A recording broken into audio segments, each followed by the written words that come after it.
But the character, as I was mentioning before, Denny, Nick, how did you kind of compare Denny's role in the family to? What did you kind of claim he was?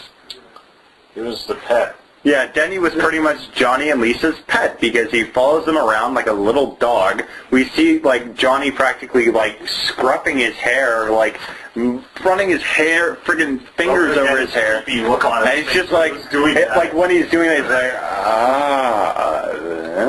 Denny cannot loved it a little too much. Yeah. Denny cannot be a self-sufficient human being. Like this one part, he apparently bought some drugs off this guy named Chris R, who's the best character in the movie. Chris R, yes. Chris R was friggin' awesome. This is his reasoning. He needed money, so he bought drugs, so now he owes Chris R money. Yeah. Yeah. Does anybody find a friggin' shred of logic in that? Nope. No. Anyway, so best summation you can give?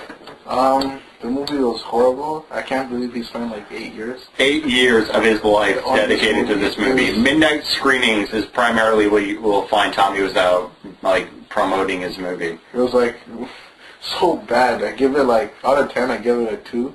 2? 2 out of 10. Like what's its saving grace? The 2. Yeah. The funniness of how bad it is. Yeah, it's really one of those, like, even though we are criticizing the movie, I found that it was hilarious at how bad it was. Nick frigging hated this movie. That's why I give it out of 10. Yeah, he gives it a scream out of 10. Any other thoughts you want to give it? What do you give, what is... Scale of 0 to 10, I give it -2. What about you, Brady?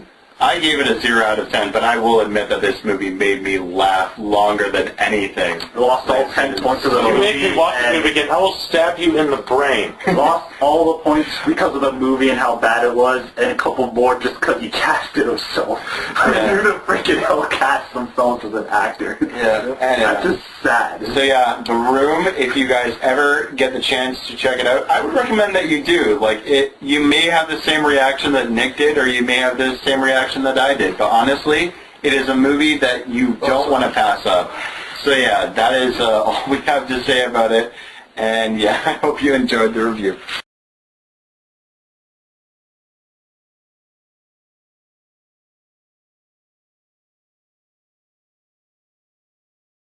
And the problem is, he's acting like he's drunk half this movie. Like he's frigging plastered. In fact, there's one scene, you remember that scene where the guy is like, the girl like tries to convince him to drink, and this guy...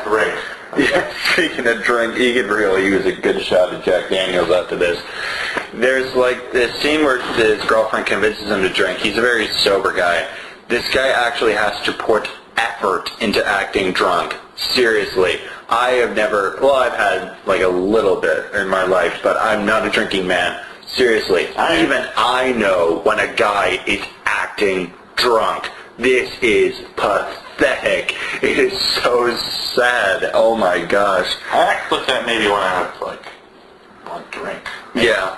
But this guy, like, he's seriously just like, whoa, I am so drunk. Like, there's so many, like, didn't he say, like, oh, I'm so wasted or something? Like, wow, you really could not be just poorly acting this any further.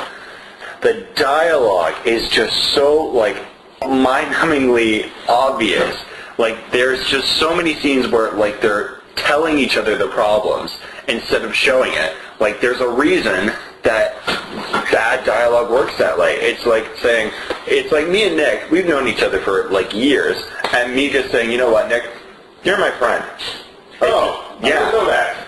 If you're gonna like introduce these characters on first glance, yeah, you're gonna have to eventually set somebody else to that line, but not the two people that are like part of that conversation. You know, like it's not something that you have the two people involved do. It's something you have the background, like a character who's not involved in that situation say.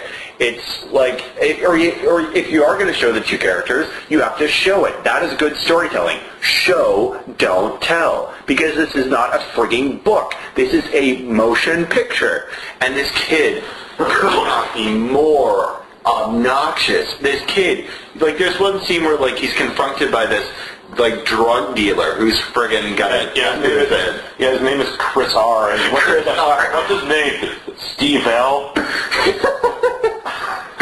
Chris R. knows that these people are young, but they have tons of bitches. You will travel far, my little Chris R. It's just so stupid. It's like one of the worst characters in cinema history that I have seen, and I have sat through the Garbage Pail Kids. I saw Mud Flatten's kids in Transformers: Revenge of the Fallen. Nick saw them too. I've seen Jar Jar Binks. I have seen Ruby Rod from Fifth Element, and this kid is definitely up there with them. This kid, you will not spend a single moment of his screen time and not either think this kid is a total frigging sex freak or you just want to smack every minute this kid is on screen. It is so disturbing how they treat this character. Nobody is going to look at this kid and say, "Aw, isn't he innocent?" Everybody's going to look at this kid like he's the friggin' serial killer in a police lineup.